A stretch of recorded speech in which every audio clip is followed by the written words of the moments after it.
Fala, discípulos de física! No vídeo de hoje, nós vamos falar sobre magnetismo terrestre. Tudo começou lá em 1600, quando William Gilbert concluiu no seu livro De Magnete que a Terra possui um campo magnético, como se fosse um imã gigante. Atualmente, se sabe que não é exatamente assim. O campo magnético da Terra, também chamado de magnetosfera, é uma área que se estende por dezenas de milhares de quilômetros ao redor do planeta, que sofre influência do campo de energia criado pelo magnetismo do núcleo terrestre. Isto é o núcleo que é o responsável pelo magnetismo da Terra. Mesmo assim, de que forma? Sabe-se que o núcleo do planeta é formado por duas camadas, uma interna e uma externa. O núcleo externo é formado de ferro e níquel em estado líquido, mas o núcleo interno é formado por esses componentes em estado sólidos, que se atritam quando a Terra realiza um movimento de rotação, gerando correntes elétricas e dando origem ao magnetismo terrestre. Essa é a teoria do dínamo, a mais aceita pelos cientistas atualmente. A importância do campo magnético é incontestável.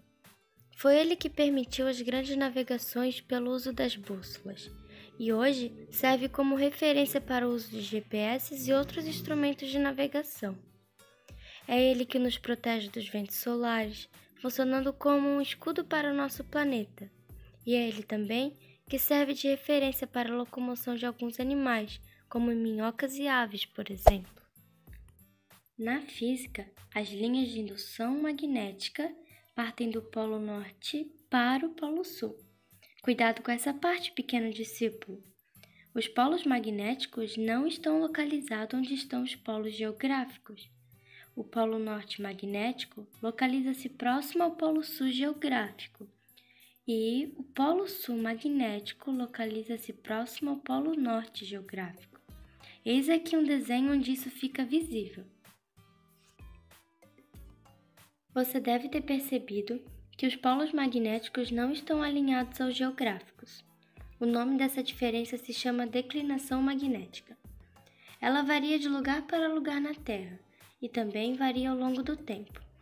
Um exemplo clássico para o seu entendimento é a bússola, que aponta para os polos magnéticos ao invés dos polos geográficos. E como faço para saber qual a declinação magnética de um ponto qualquer da Terra? Para isso, pode-se consultar um mapa que mostra o valor da declinação magnética daquela área, quando ela foi calculada e qual a variação anual deste valor. Este mapa, que representa as linhas do campo magnético, é chamado de carta magnética.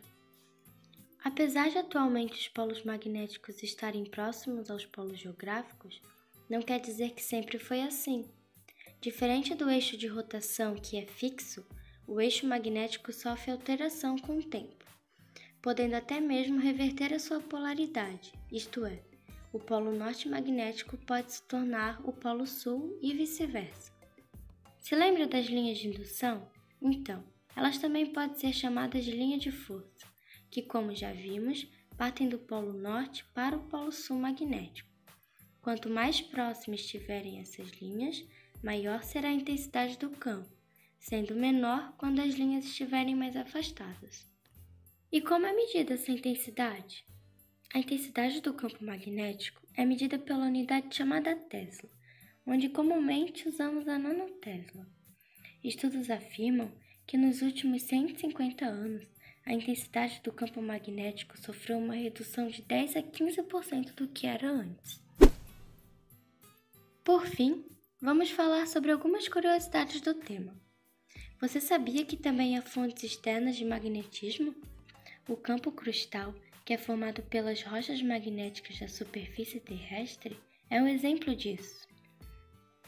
Júpiter possui um campo magnético 20 vezes mais intenso que o da Terra. E apesar da Terra possuir um campo magnético, existem planetas como Vênus que não têm. Você sabia que quando os ventos solares chegam na Terra e atingem o campo magnético, uma série de fenômenos físicos e químicos ocorrem? O Sol vai emitir partículas que batem no campo magnético de proteção terrestre e vão ser puxadas para os polos. Quando elas entram na atmosfera, elas colidem com os elementos, fazendo acontecer a aurora boreal ou austral.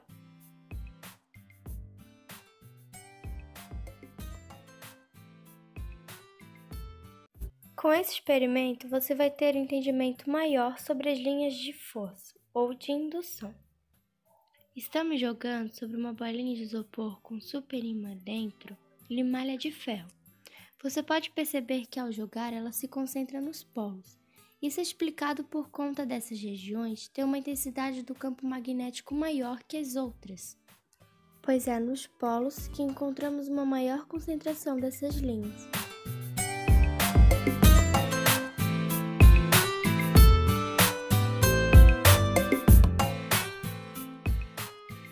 Agora, vamos responder uma questão da UFPA. A Terra é considerada um ímã gigantesco, que tem as seguintes características.